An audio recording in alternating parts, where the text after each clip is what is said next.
Good evening. We'll continue with understanding the process of meditation.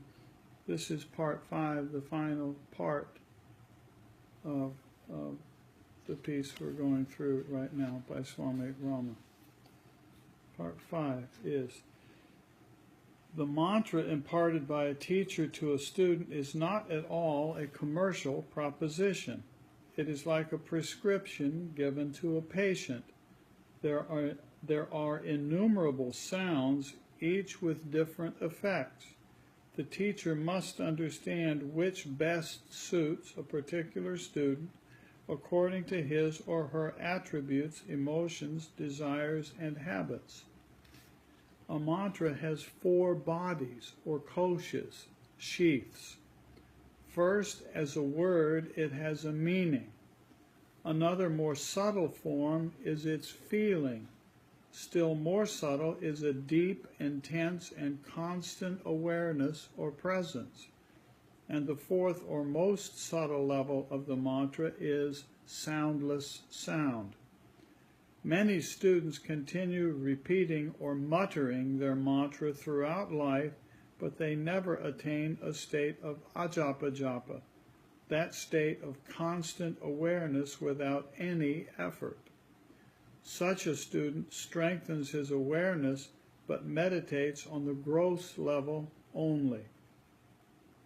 The mantras that are used for meditation in silence are special sets of sounds that do not obstruct and disturb the flow of breath, but help regulate the breath and lead to sushumna awakening, in which the breath flows through both nostrils equally. This is a state in which the breath and mind function in complete harmony. The application of sushumna creates a joyous state of mind. When one attains this state, the mind is voluntarily disconnected from the dissipation of the senses. Then the student has to deal with the thoughts coming forward from the storehouse of merits and demerits, the unconscious mind. The unconscious is a vast reservoir in which we store all the impressions of our lifetime. The conscious mind has the habit of recalling these memories from the deep levels of the unconscious. The mantra helps one to go beyond this process.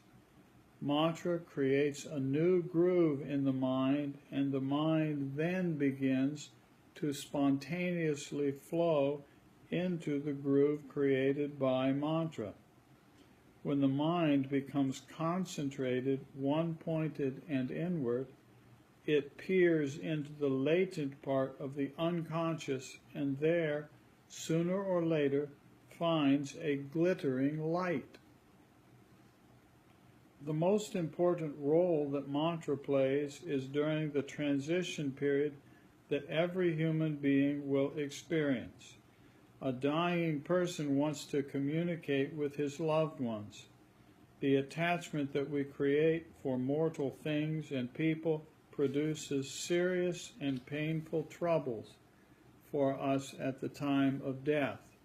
But we lack a clear philosophy which ought to have been developed during our lifetime. And due to the absence of the practice of meditation and self-experience, our attachments become very painful. Death itself is not painful, but the fear of death is very painful, especially for those who have not pondered the mystery of birth, death, and the hereafter. In such cases, these last moments of life cause extreme discomfort and even affect the voyage after death.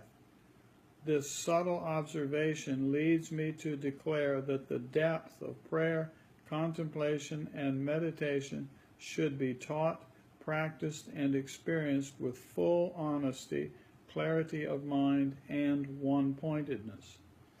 A dying person's senses do not function properly.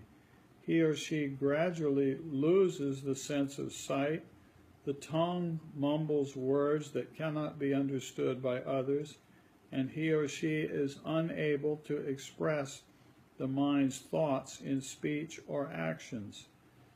This painful and pitiable situation frightens the mind of a non-meditator.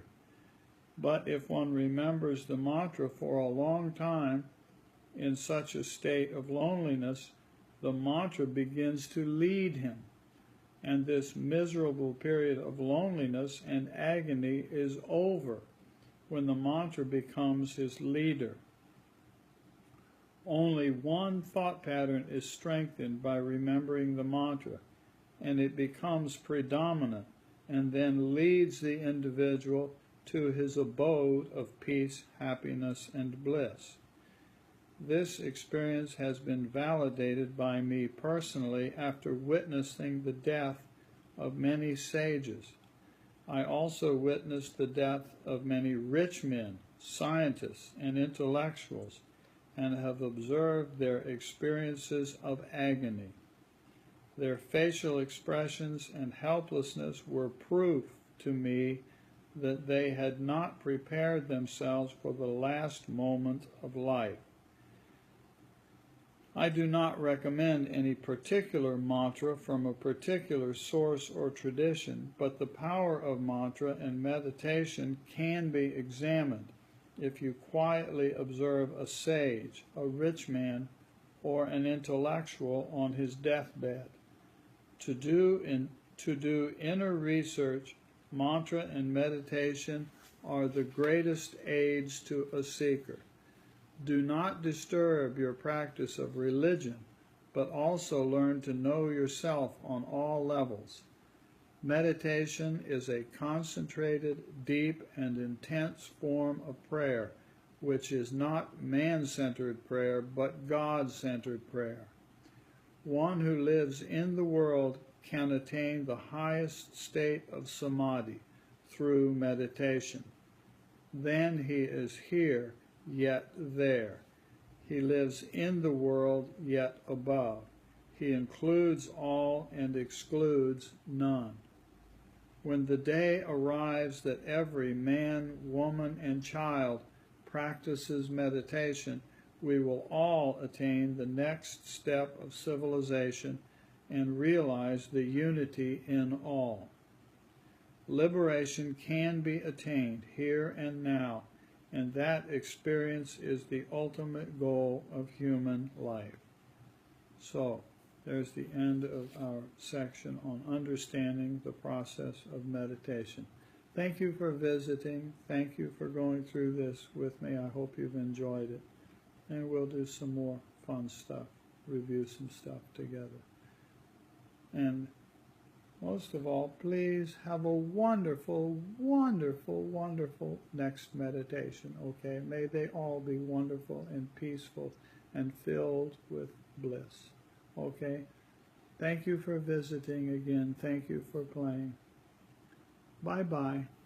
See you later. Okay, bye-bye. Om Tat Sat. There's a good mantra. Om Tat Sat. Om will lead you to the silence.